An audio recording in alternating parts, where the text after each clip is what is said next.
down in Kilchoan, down in the Ardnamurchan Peninsula, there is a little village called Kilchoan. And in the village there is a graveyard. And on the graveyard is a bramble bush or a bramble forest. It covers it and covers 2 or 3 other graves besides. Somewhere about, let's say, 1860, 1850, that era, there was a kind of gamekeeper manager came on the estate, and he had been told to stop any poaching that was going on. It wasn't to be allowed in the estate anymore. So he put out warnings to everybody, no poaching. Living on the estate there was an old woman, and the only means of support she had was a son who was 14 years old.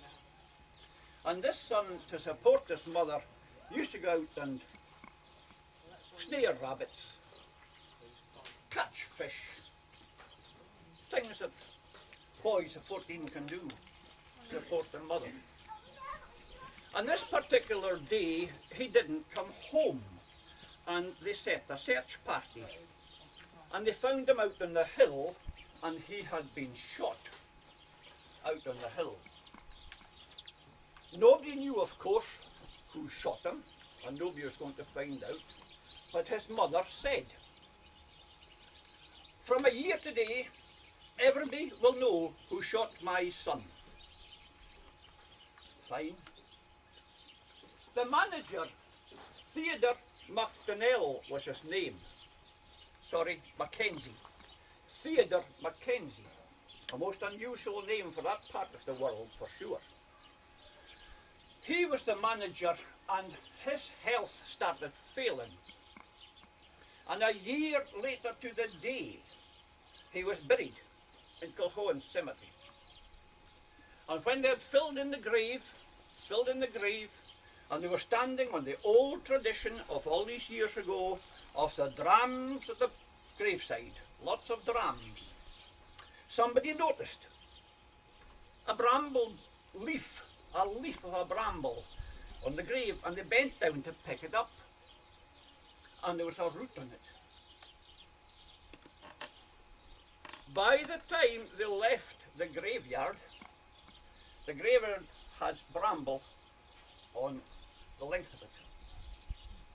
They had to stop plucking it off, because as fast as they could pluck from this end, it was growing on that end. By the time they got back, it was growing. They went the next day with sickles and hacked it off with sickles. And as I said, they eventually had to stop doing it, because the more they did it, the worse it grew. You can go down there to this day, you can go to that graveyard, and nobody will cut it. And there's a family down there today, their name is McLaughlin, not McLaughlin of the Irish, but McLaughlin. They live in Kilchoan, they've been in Kilchoan since day one. Their father is the last person that cut that bramble about 40 years ago. If you don't believe me, go and see it. Thanks, folks.